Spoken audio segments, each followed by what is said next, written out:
and we just gonna talk. It's me and Quon, so just record it all. Like, I'm gonna take this interview serious, but it's us. Yeah, like, this is a conversation. Hello, boys and girls. Hey everybody, it's your girl Kenlo back at it again, and I'm here with my great team member Quon of Thinking Makers. How are you today? Yo. I'm doing good. How are y'all today? How are you today? I'm great. I can't complain. I went to the gym today. You went to the gym? Yeah, worked on my. I ran the bridge this morning. You ran the bridge? How was that? It was nice. It was beautiful. I loved it. Yeah.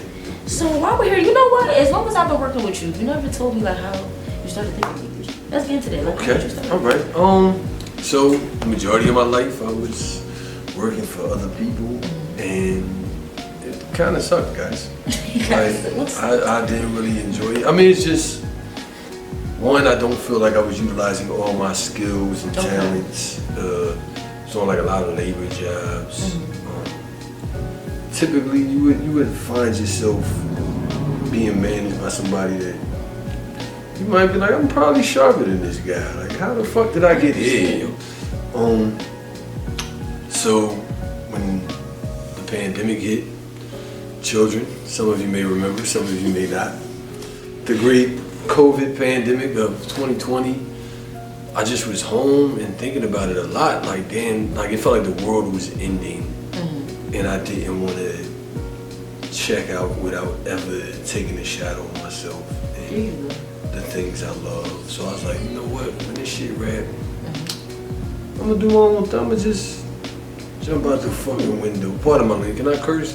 Yeah, you can curse. So you jumped out the gate, you started, and so what was your plan initially? Like, what was the purpose of you doing Thinking Makers other than your skills and your talents? Like, so the initial plan was to marry my loves. Like, I love art, I love fashion, I love music. So I wanted to have a space where all that, and all of it really is art. So the main thing was for it to be an art gallery. That's number one. Then I wanted it to be a space for community, hence the society part.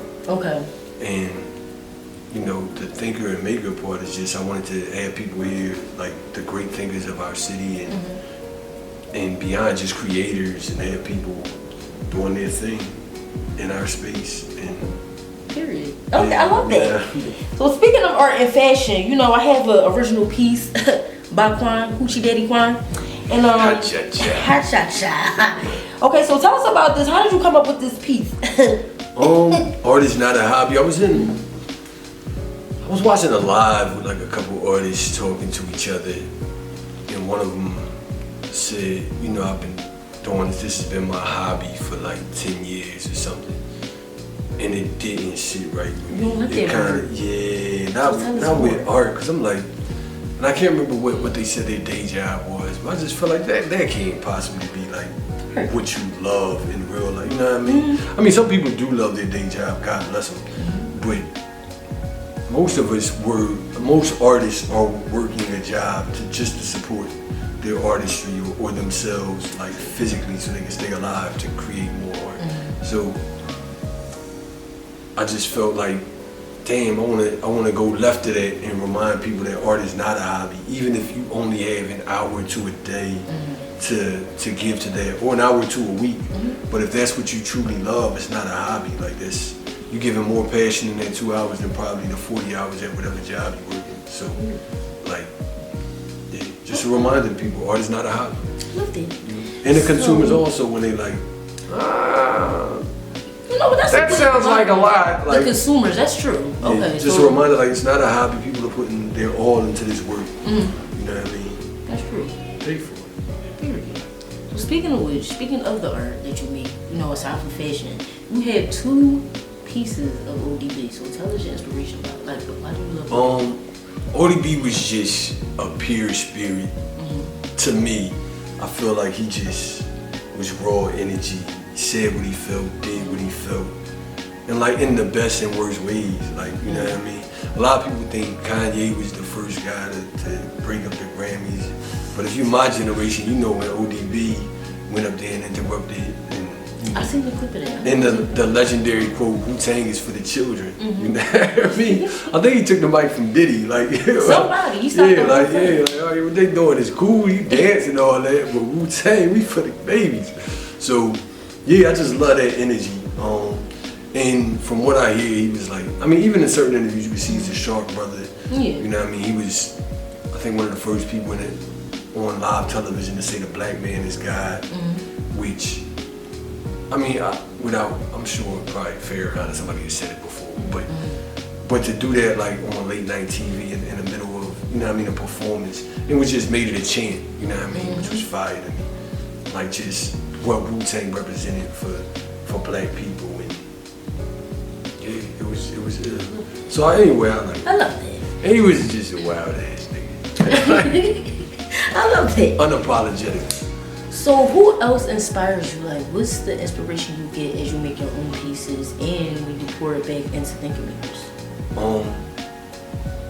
Number one, not number one, but one, I'm gonna go to ODB again, just for my personal artwork, because he would sing on records. He would just do whatever, you know what I mean, that blind confidence. For Thinking Makers, it's really inspired by a lot of different artists. One of them being James Baldwin, which is why we have him on, you know, he was on the front window for a long time. Because he seemed to put a lot of thought into everything he did, the work he created. Even when he was speaking, it was like just a different energy. And he put a lot of thought into how he represented himself and the black community. He had like an awareness of, while I love ODB and like the pureness of that, I'm also a fan of like great thinkers like a Baldwin, who made sure he was presenting himself in a certain way and explaining things in a certain way when he was aware that all kinds of eyes are on you. So what can we expect from you in the studio in like maybe a year or 5? I don't know, guys. But what can we expect? Definitely you can expect us to, I want to be in a bigger space. Okay. I want to be able to do live music again. Anyone who's done events here and has inquired recently knows that they've been on my ass about, I'm surrounded by residential, so I want to get back to the music, which is one of my passions. And I want to do more installations. Like I want to allow artists to do more, like beyond just hanging a picture on a wall, but like I want some of the solo shows to feel like completely the artist space. Yeah, it's some great spots in the city who do things of that nature. Like one of them definitely would be Icebox. Their installations are crazy. Paradigm has been doing some dope stuff. Yeah, just I'm inspired by like other curators and what they do, and artists. Tiny Room for Elephants, what they do with the festivals. Just yeah, I just want to do bigger stuff. Like I want to expand beyond these 4 walls, and also the society part. I would like it to become way more of a community. I mean, you're well aware because you're here a lot. That it is kind of a society of certain people who are here a lot and we talk amongst each other, exchange ideas and work with each other. But I would like that network to expand and find ways to make Thinking Maker Society more beneficial for artists. Like, I don't know, getting into representation, trying to get their work in other galleries and helping them create merch like this, or just finding more ways to help artists monetize their art. Okay. Yeah. So, what is your greatest advice for somebody that wants to do something that you do, like everything? Like, oh, that's easy. Just do everything. Just do shit. Like when I was writing, I had like I don't want to say journal, but like it's okay. I had a little book I used to write shit in. But so during COVID, that was like one of the first things somebody said to me was remember to do things. So the first page of that book said do things. I like that. Like just do things. Like don't get, cause it was easy to fall into laying around. Like damn, I ain't got to work physically. What? I'm laying on my ass. But just eat anything. Just do things. Whether if you're in a production, make a beat. If you paint, just paint something. Sketch. Write a fucking poem. Just do something. Do things. Something. So yeah, whatever it is you want to do, just do shit. Okay. That's the first step, is the action. That's also part of the title of Thinking Maker Society. Is like I'm sure we all feel like this as creatives. I've lost probably a million great ideas, right? Thanks. Oh yes. Because I never put it into action. And I've seen actually other people like, I don't think in any way they somehow found out, but just you sit on some shit and then it's like, damn, that nigga made how much? Like, whether that guy made how much? My bad, but I'm a work in progress. But yeah, so just do things, just action. Like whatever your passion is, just start doing it. Whether work with what you got. Like if you want to make beats, you don't got a MIDI controller, download an app and just use a laptop. You don't got a laptop, they got stuff you can do on your phone. Like if you love it, do it. Like